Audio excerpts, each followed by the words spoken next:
You know that feeling, that familiar tug, the one that just makes you want to hit the eject button on daily life? Oh, yeah. Whether it's like the sheer weight of responsibility, maybe a looming deadline, or just that nagging feeling of not quite measuring up. It's such a common instinct, isn't it? That deep-seated urge to avoid discomfort. Yeah. To just escape. Exactly. But what if that very impulse, that really natural human tendency, what if it's actually holding us back? And what if there's an ancient way of thinking, a philosophy that offers not just an alternative, but maybe a truly transformative way to lean into life's challenges rather than running away?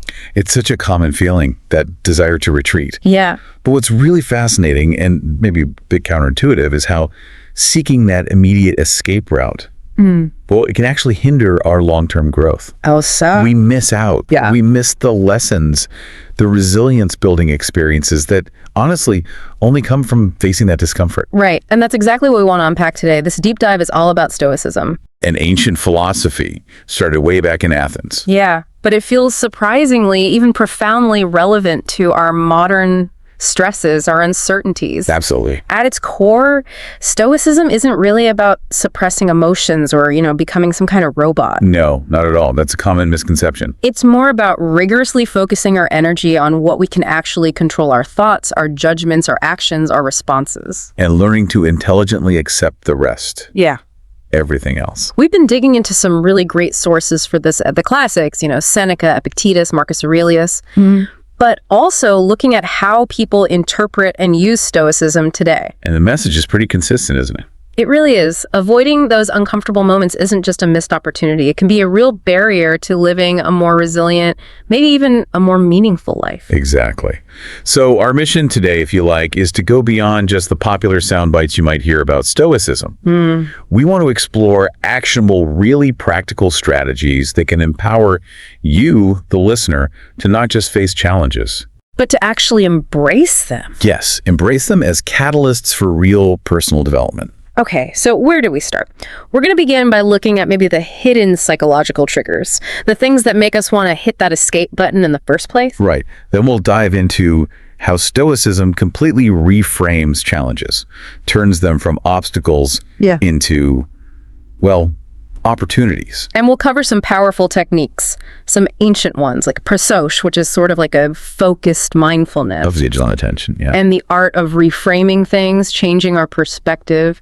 And maybe the most counterintuitive part, intentionally embracing discomfort. That's a big one. We'll also touch on the Stoic view of community. It's not just about individual struggle. Okay. And how to set goals that align with this idea of self-mastery. And finally, we'll wrap up with some daily practices, the things you can actually do to weave these ideas into your life. Sounds like a plan. So let's jump in. What are those common internal triggers? What sets off that escape response inside us? Well, that urge to escape, it often isn't just about the external pressure itself, like the deadline or the difficult conversation. It's usually rooted much deeper in how we interpret those pressures. How we think about them. Exactly. Think about feelings of inadequacy or that internal story we tell ourselves, like, I'm totally overwhelmed, or the anxiety that bubbles up when we feel like we've lost control. These aren't just surface feelings. The Stoics would argue they often stem from fundamental judgments we're making about ourselves, about the situation. Judgments we haven't really examined properly. So we kind of label something as bad or unbearable without really questioning if that's true. Precisely. We react to our initial impression, our fantasia, without checking it against reason. And that unchecked judgment leads directly to wanting to avoid the thing we've mistakenly labeled as awful. Okay, so it's less about the situation itself and much more about our internal reaction to it. That feels like a really crucial distinction. How does just recognizing that help? Well, that recognition is the first absolutely essential step for any Stoic practice. It's about developing awareness, becoming really keenly attuned to those first impressions, those flashes of judgment or emotion. Like catching yourself in the act. Kind of, yeah. Marcus Aurelius wrote constantly about examining his thoughts, asking himself, is this impression true? Is it necessary? Is it coming from a place of reason? Right. By cultivating that kind of radical self-awareness, what they call prasosh, that vigilant attention, we start to see that the feeling of wanting to escape isn't, automatically triggered by the situation. It's triggered by our judgment about the situation. That makes sense. It gives you a bit of space, maybe. Exactly. It creates a gap between stimulus and response. And that's the bedrock, really. It allows us to interrupt that automatic avoidance pattern we all fall into. Okay. So once we've started to observe that initial impulse, how does Stoicism then help us fundamentally shift our relationship with the challenges themselves? Because honestly, accepting what we cannot control sounds, well, it sounds simple, but it feels incredibly difficult when you're in the thick of it. It absolutely is difficult.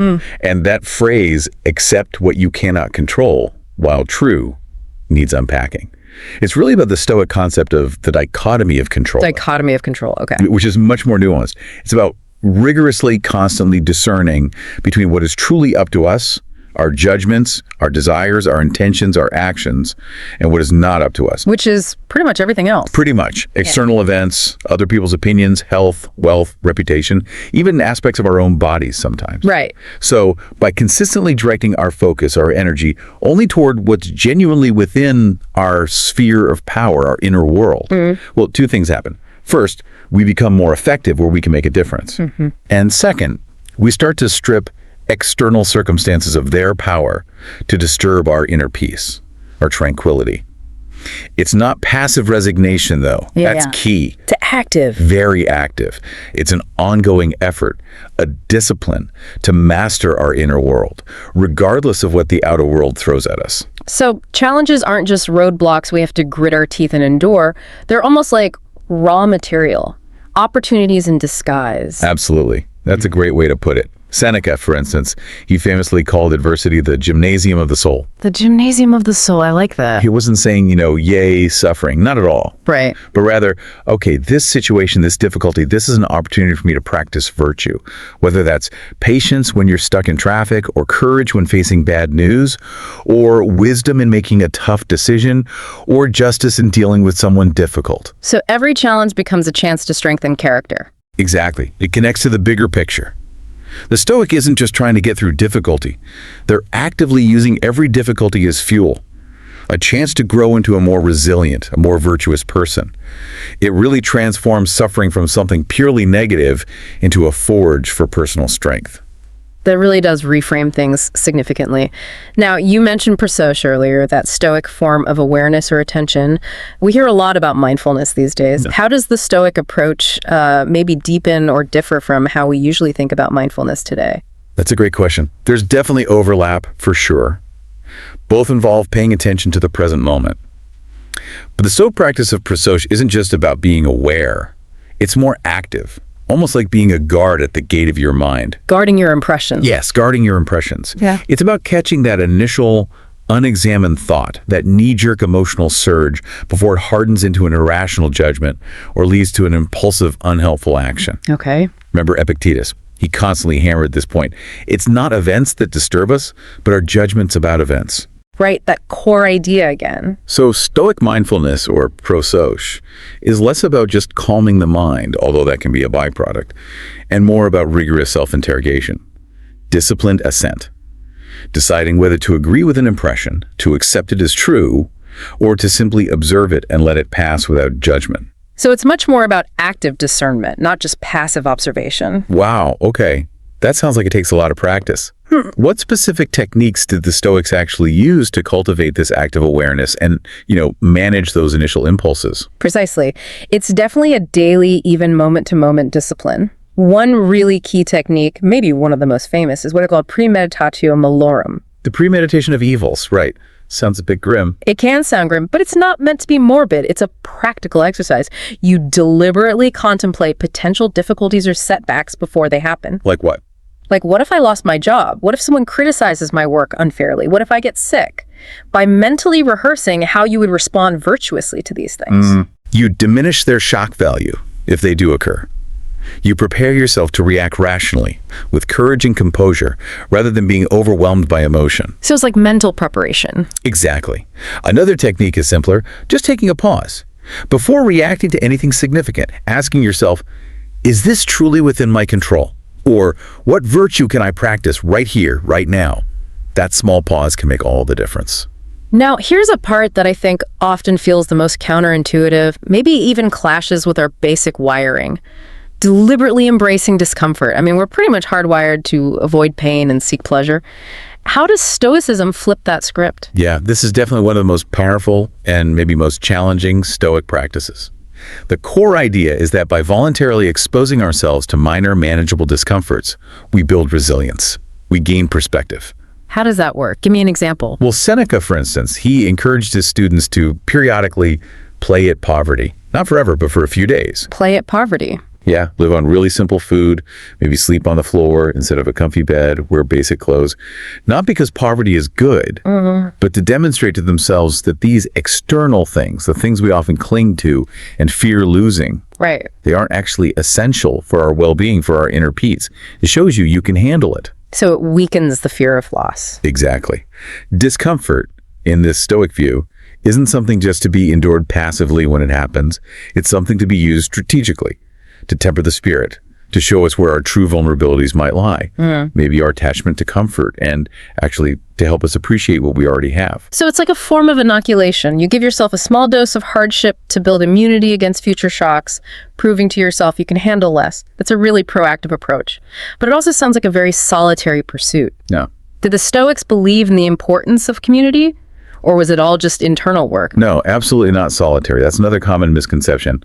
While a lot of the work is internal, Stoicism is definitely not a philosophy of isolation. The Stoics saw humanity as a single, interconnected community. We're all citizens of the cosmos, part of universal reason, or logos. They talked about oikeiosis. Oikeiosis? Yeah, it's this idea of expanding our circle of concern, starting with ourselves, then moving outwards to our family, our friends, neighbors, our community, and ultimately, all of humanity. It's about recognizing our shared nature and responsibilities. So a supportive community isn't just like nice to have, it's actually part of the philosophy. It's a natural extension of Stoic virtue, especially justice and benevolence. Engaging in open discussion about struggles, supporting each other and practicing these principles, maybe gently holding each other accountable. It fosters a sense of shared purpose. It reminds us we're all travelers on this path, facing similar human challenges. That's a really profound aspect that often gets missed, I think, in just casual mentions of Stoicism. So how does someone actually cultivate that kind of community? And also, how does goal setting fit into this whole picture, especially if so much emphasis is on accepting what we can't control? Seems like a contradiction. Good questions. For community, it can be about actively seeking out like-minded people. Maybe it's philosophy discussion groups, online forums focused on Stoicism or personal growth, even just friends you can have honest conversations with about this stuff. It takes a bit of courage, maybe, to be vulnerable and share your journey. Sure, and the goal setting part. Right, goal setting absolutely aligns with Stoicism with a crucial twist. The goals must always be focused on what is within our control. Meaning A Stoic wouldn't set a primary goal to win the race, because winning depends on competitors, luck, conditions, things outside direct control. Okay. Instead, the goal would be to train diligently, to run the best race you are capable of running, to compete with integrity and effort. So the goal is the effort and the process, not the final outcome. Exactly. You set goals for your actions, your intentions, your character in pursuing something. Not for the external results, which are always subject to fortune or fate, as they might say. Okay, that makes sense. So if you want to improve your health, The Stoic goal wouldn't necessarily be hitting a specific number on the scale, which can fluctuate for reasons outside your effort, but rather the consistent practice of healthy eating, the commitment to regular exercise. Yeah. You break down those larger virtuous objectives into small, manageable steps, actions you can control today. And celebrate the effort itself. Yes. Celebrate the consistent effort, the small victories of virtuous action. That builds motivation, reinforces the positive habit, and keeps your daily life aligned with your core values, regardless of external validation or results. So bringing this all together, Well- what does this look like day to day? What are some really practical, everyday things listeners could start doing to integrate these principles to keep them active in their lives? One of the most powerful daily practices, one many Stoics wrote about, is journaling, but not just, dear diary. It's a structured reflection, often done in the evening.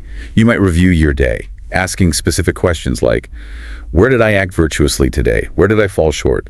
What impressions did I assent to without proper examination? What triggered my anger or frustration, and why? Who could I do better tomorrow? That sounds like serious self-assessment. It is. It's key for continuous improvement. Another simple practice is morning preparation. Just taking a few minutes to anticipate the day's potential challenges. not to worry about them, but to mentally prepare how you intend to meet them with equanimity and virtue. That's a great way to put that premeditatio malorum into daily action. Precisely. And then in the moments of stress during the day, that brief pause we talked about, just internally asking, is this truly within my control? What's the virtuous response here? That alone can be transformative. Just creating that space again. Exactly. And maybe regularly reading or meditating on Stoic principles, not just as abstract ideas, but thinking, how does this apply to my life right now? Integrating these small, consistent practices is what transforms Stoicism from a philosophy you just read about into a living, breathing way of life. That's how you build resilience and find that inner tranquility, even when life gets chaotic. Okay, so to sort of recap this deep dive then, we've really peeled back the layers of that almost universal urge to escape, to avoid a difficulty. And it seems like Stoicism offers this powerful, really active antidote. Yeah, it really does. It's about the deep work, the consistent effort of focusing on what you can actually control: your judgments, your intentions, your actions. And developing that intelligent acceptance for what you can't. Right, and embracing discomfort, not as something inherently bad to be avoided at all costs, but maybe as a crucible for growth, a chance to build character. Definitely. Reframing challenges as opportunities to practice those core virtues. Wisdom, justice, courage, temperance. We also touched on the perhaps overlooked value of building a supportive community. It's not just an individual battle. No, that interconnectedness is vital. And setting realistic goals focused on self-mastery goals centered on your effort and intentions, rather than just the external outcomes.